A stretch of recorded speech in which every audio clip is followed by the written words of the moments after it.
This is how the richest black women from Harlem live, and their lifestyles are absolutely crazy. We're talking a woman who ran a banking empire and went to war with the mafia, a superstar who moved her whole fortune to Africa to farm behind elephant-proof fences, and a woman who pocketed $1 million after her ex crashed her Rolls-Royce. Let's get into the full list. Number 8. Stephanie St. Clair. Let's kick this off in 1920s. Harlem with a woman so fearless she stared down the Italian mafia and didn't blink. They called her Queenie, and Stephanie St. Clair ran one of the most lucrative underground banking operations the neighborhood had ever seen, pulling in over $20,000 a year back in the 1920s. To put that in perspective, that's a small fortune in today's money, earned by a black immigrant woman in an era when the world was stacked against her on every possible level. Now here's what makes her story matter beyond the drama. St. Clair ran what was called a policy bank, basically an informal lottery, but think about why that existed. Black residents in Harlem were flat-out barred from opening accounts at the white-owned banks downtown. So St. Clair built a parallel financial system for her own community, taking small bets from working people and then using that capital to quietly fund black-owned small businesses. She wasn't just running numbers, she was the bank that the banks refused to be. And then Prohibition ended, and the gangsters came circling.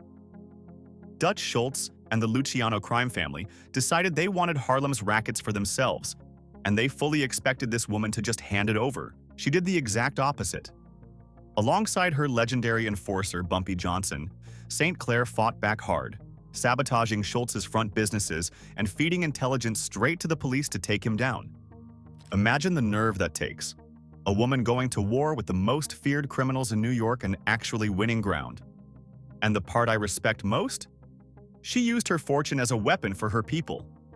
St. Clair bought full-page ads in the local papers to teach Harlem residents their constitutional rights, push for voting access, and publicly expose corrupt cops who were terrorizing the community. She turned dirty game money into civic power. She lived in a grand home up in the exclusive Sugar Hill area, draped in custom French couture and luxury furs, every inch the queen they called her. And remember, this is a woman who started with absolutely nothing.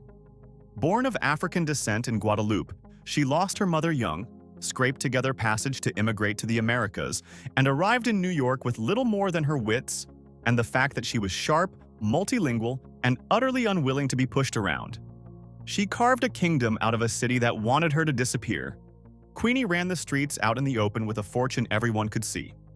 But rewind a couple of decades, and another Harlem woman was building an empire by hiding in plain sight. Number 7. Hannah Elias. Picture New York at the turn of the century, and one of the wealthiest women in the city is quietly living in a 20-room mansion right on Central Park West, in a neighborhood that did not allow black residents at all. How did she pull it off? Hannah Elias simply let everyone assume she was Sicilian or Cuban. And that bold little secret sat at the center of one of the most jaw-dropping wealth stories in American history. Elias did not come from money, not even close. Her early life was brutally hard, and she survived a city that offered a young black woman almost nothing. But through a relationship with a wealthy older businessman who funded her early ventures, she got her foot into the lodging and property world, and that's where her real genius showed up. She didn't blow the money, she invested it. We're talking, by the accounts of the time, around $150,000 in real estate, another $100,000 in jewelry, custom furniture worth a fortune, and reportedly 15 separate bank accounts. In today's money, that's millions upon millions, controlled by a woman the world tried to keep powerless. Her life at that Central Park West mansion was straight-up opulent, even staffed by a butler. But her fortune nearly unraveled in the most dramatic way imaginable, when a courtroom saga exploded into the newspapers and her benefactor's family pressured him into accusing her of extorting him. The whole city was watching, and here's the beautiful part. Her Harlem community rallied around her, organizing to raise her bail, and her defense proved in open court that every penny of her wealth came from legitimate gifts and smart investments. She was fully acquitted. And then she did something genuinely revolutionary. Elias took her money up to Harlem and started buying entire apartment blocks on West 135th Street. Partnering with the pioneering black developer John Nail, she began moving black families into buildings that had been closed to them. And she made her intentions impossible to misread, reportedly issuing eviction notices to her white tenants and declaring that going forward, her flats would house respectable black families. Think about the sheer audacity of that in that era. A black woman flipping the script of segregation right back on the people who built it. She used real estate as armor, and she used it to build a fortress for her own people. Eventually, she liquidated her holdings and sailed off to Europe, where she's said to have lived out her days in quiet luxury. Elias proved over a century ago that property is power. Fast forward to today, and a Harlem-born creative turned that exact same lesson into a fortune her ex-husband couldn't touch. Speaking of a small, smart buy that quietly pays you back every day, that's what pulled someone on our team to the Pulse R8 Smart Ring. It reads your heart rate, your sleep, and your workouts right from your finger. A week on a charge, 100 days with the case, and it's fully waterproof. The surprise was the price. Under $40, a fraction of the big-name rings, because it comes direct instead of through the retailers that mark everything up. If you're watching on your TV, pause and scan the QR code on screen with your phone camera or tap the first link in the description. Because our next Harlem creative turned that same lesson, own your assets, into a fortune her ex-husband couldn't touch. Number 6. Teyana Taylor.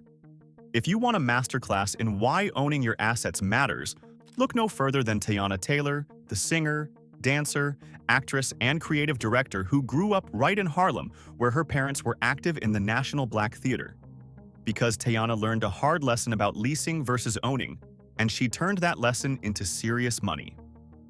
Back in 2018, she opened a nail salon called Junie B Nails on Adam Clayton Powell Boulevard, designing it as a loving throwback to the 1990s Harlem of her childhood.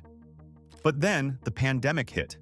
The salon eventually closed for good, and her landlord came after her in 2022 for tens of thousands in unpaid rent, since she'd personally guaranteed that long lease. Painful. But Teyana's team turned it into a mission statement, declaring publicly that from then on, the focus would be on owning real estate directly, not renting it from anybody. And did she ever deliver on that promise?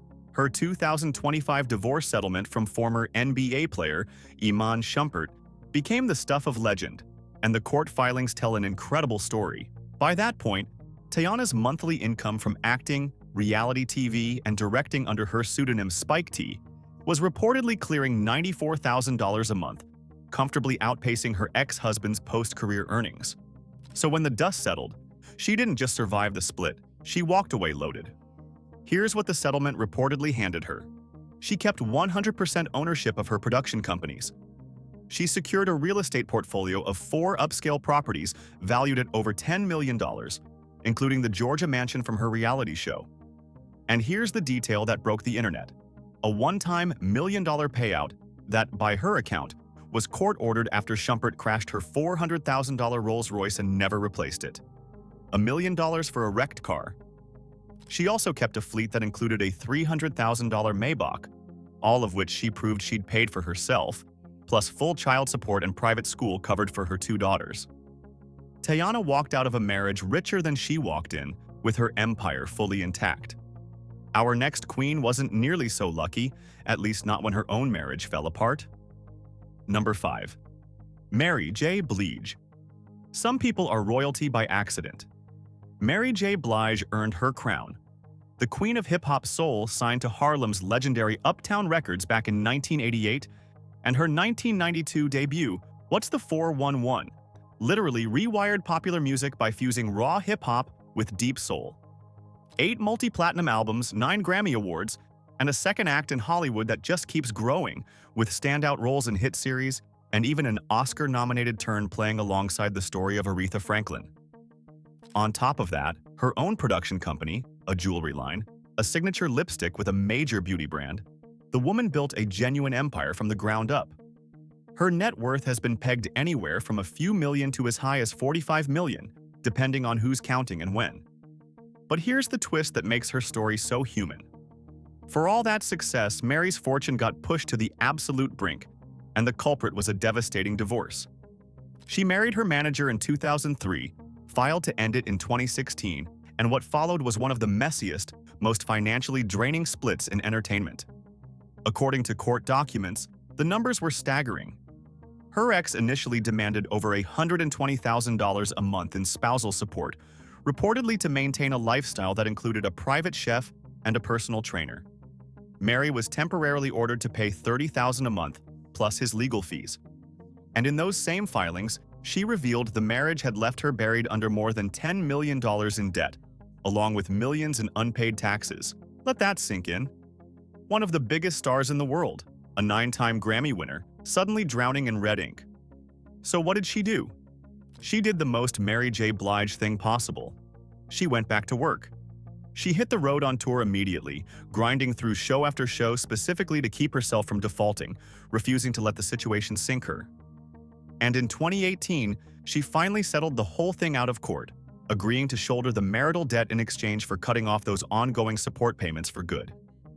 She bet on her own talent to dig herself out, and her talent never once let her down. That's the thing about Mary. Her wealth was loud, hard-won, and rebuilt with her own 2 hands. Our next woman's wealth speaks in a whisper, tucked inside a Harlem brownstone packed with secrets. Number 4. Lana Turner. Now for a complete change of pace, because not every fortune in Harlem is loud and flashy. Some of it is quiet, refined, and absolutely priceless in a way money can barely measure. Meet Lana Turner, and no, not the old Hollywood actress. This is the Harlem-born style icon and real estate connoisseur, whose home is basically a living museum. Turner was born in Harlem around 1950 to parents who worked as a chambermaid and a chauffeur, and from them she learned the sacred art of presentation, watching them dress in full formal attire just to socialize in the community. That early lesson became her entire identity. She went on to build wealth in real estate and fine art, and she poured it into a historic brownstone on Convent Avenue in Hamilton Heights that has to be seen to be believed. This place is a cathedral to elegance. We're talking quarter-sawn oak paneling, a deep coffered ceiling, carved marble fireplaces, original decorative mirrors, a sprawling 7-room layout. But the real treasure is what's inside. Turner has a foyer and library stacked with structured hat boxes holding over 600 vintage hats, including a 1960s top hat sourced from London's famous Savile Row. She owns over 6,000 rare books, and she keeps an entire collection of mid to late 20th century haute couture gowns, real pieces from designers like Yves Saint Laurent, all carefully wrapped in archival tissue paper like the priceless artifacts they are. Her whole philosophy is something she calls Sunday presentation, rooted in the old Harlem ritual of dressing to the nines for church service. And she doesn't just hoard it, she lives it and shares it. She became a beloved muse to the legendary street photographer Bill Cunningham. She's exhibited her wardrobe in galleries, and she's a passionate figure in the swing dance revival, lecturing on the history of the old Savoy ballroom. Lana Turner proved that wealth isn't always a number in a bank account. Sometimes it's a legacy you can wear. But while Lana stayed in Harlem to lovingly preserve its past, our next woman stayed for a different reason entirely, which was to bankroll its future. Number 3. Bevy Smith. Here's a question worth chewing on. When you finally make it, do you leave the neighborhood that made you, or do you double down on it? Bevy Smith made her choice loud and clear, and that choice is the whole story. Smith, with a reported net worth around $2.5 million, grew up right in Harlem on 150th and 8th, and she clawed her way into one of the most exclusive rooms in media, becoming the senior director of luxury fashion advertising at Rolling Stone and the fashion and beauty director at Vibe. Now think about what that position actually meant. She was the gatekeeper, deciding where millions of dollars in high-end luxury ad money flowed. And she used that power with intention, deliberately steering those big luxury dollars toward Black-owned media and hip-hop culture, funneling mainstream wealth back into her own community's platforms. That's not just having a seat at the table, that's redistributing what's on it.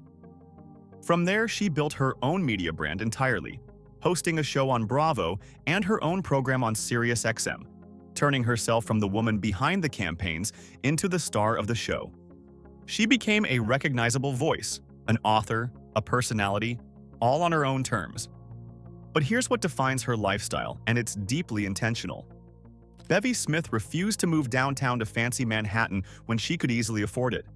She planted herself firmly in Harlem on purpose. Her daily life is woven into the neighborhood, regular visits to local institutions, the historic Strivers Row, even the public pool down the block from her childhood home. Yes, she's got the closet full of designer stilettos and luxury accessories, and she's even planning a gorgeous bi-coastal home overlooking the Pacific.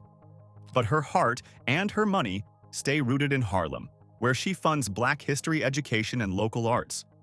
She's proof that you can go everywhere and still choose to belong somewhere. Bevy refused to leave Harlem. Our next woman went a step further. She refused to even stay in the country. Number 2. Kelis. You know Kelis from the music. The voice behind some of the most iconic songs of the 2000s, raised right in Harlem's historic Sugar Hill. But what she's doing now might be the boldest financial move on this entire list, because Kelis looked at the United States and basically said, "No thanks. I'll build my empire somewhere else entirely." Her reasoning was blunt and it made headlines. She stated plainly that, as a Black woman, she didn't feel she benefited from living or investing in the US the way others did. So, instead of just complaining about it, she did something radical. She took her capital and reallocated it thousands of miles away, to East Africa. Her US business entities were pulling in serious revenue, reportedly over $900,000 in a single year, and she funneled that into acquiring 300 acres of prime agricultural land in Naivasha, Kenya, right near a lake and a major wildlife park. Her first chunk of that land reportedly cost under 200 grand, and she liked it so much she doubled it. And what she's building there is genuinely incredible. It's called We Farms, a high-end eco-luxury wellness retreat with private bungalows woven into the landscape, plus a farm-to-table fine dining restaurant that she personally curates because, fun fact, Kelis is a Le Cordon Bleu-trained chef. She even rerouted her skincare and gourmet sauce brand to manufacture right there using organic ingredients grown on-site. And here's my favorite detail.